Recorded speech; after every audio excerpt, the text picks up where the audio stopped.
বাংলাদেশ কেনেকৈ সৃষ্টি হল 1971 চনৰ মুক্তিযোদ্ধাৰ সম্পূৰ্ণ ইতিহাস।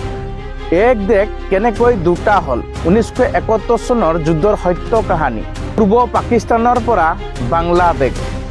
নমস্কাৰ, মই বিজয় পানিকা। আজিৰ এই ভিডিঅ'টোত আমি জানিম কেনেকৈ বাংলাদেশ সৃষ্টি হল, এটা দেশ কেনেকৈ দুটা ভাগত বিভক্ত হল।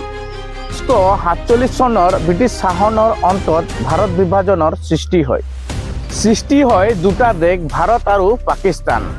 কিন্তু পাকিস্তান নিজে দুটা ভাগত বিভক্ত আছিল, পশ্চিম পাকিস্তান আৰু পূব পাকিস্তান। এই দুয়ো অঞ্চলৰ মাজত আছিল প্ৰায় 1600 কিলোমিটাৰ দূৰত্ব।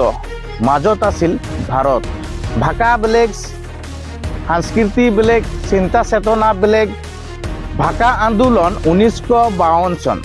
পাকিস্তান চৰকাৰে উৰ্দু ভাষাক একমাত্ৰ ৰাষ্ট্ৰীয় ভাষা হিচাপে ঘোষণা কৰে, কিন্তু পূব পাকিস্তানৰ অধিকাংশ মানুহে বাংলা ভাষা ব্যৱহাৰ কৰে। এই সিদ্ধান্তৰ বিৰুদ্ধে 1952 চনত এক বৃহৎ আন্দোলন আৰম্ভ হয়।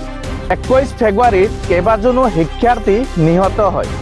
এই আন্দোলনে পূব পাকিস্তান মানুহৰ মাজত স্বাধিকাৰ আগ্ৰহ জাগ্ৰত হয়। পূব পাকিস্তানে অধিক জনসংখ্যা আৰু আয় থকা স্বত্বেও উন্নয়ন হৈছিল পশ্চিম পাকিস্তানত। চৰকাৰ, সেনাবাহিনী আৰু গুৰুত্বপূৰ্ণ পদসমূহ পশ্চিম পাকিস্তানৰ হাতত আছিল। এই অৱস্থাই মানুহক ক্ষুব্ধ কৰি তুলিছিল।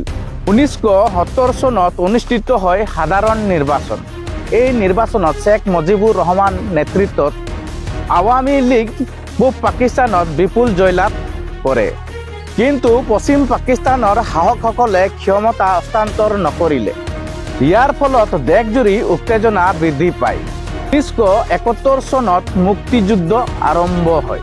25 মাৰ্চ 1971 চনৰ পাকিস্তান সেনাই অভিযান আৰম্ভ কৰে। ইয়াৰ পিছত মুক্তিযুদ্ধ আৰম্ভ হয়। প্ৰায় 9 মাহ যুদ্ধ চলাৰ পিছত 16 ডিচেম্বৰ 1971 চনৰ তাৰিখে পাকিস্তানী সেনাই আত্মসমৰ্পণ কৰে। এনেদৰে বাংলাদেশ এক স্বতন্ত্ৰ ৰাষ্ট্ৰ হিচাপে জন্ম লয়। বাংলাদেশৰ সৃষ্টি কেৱল এটা বিভাজনে নহয়, ই আছিল ভাষাৰ অধিকাৰ, গণতন্ত্ৰ আৰু আত্মসন্মানৰ বাবে সংগ্ৰাম। বন্ধুসকল, যদি এই ভিডিঅ'টো ভাল লাগে তেন্তে লাইক, কমেণ্ট, শ্বেয়াৰ কৰিবলৈ নাপাহৰিব। ধন্যবাদ।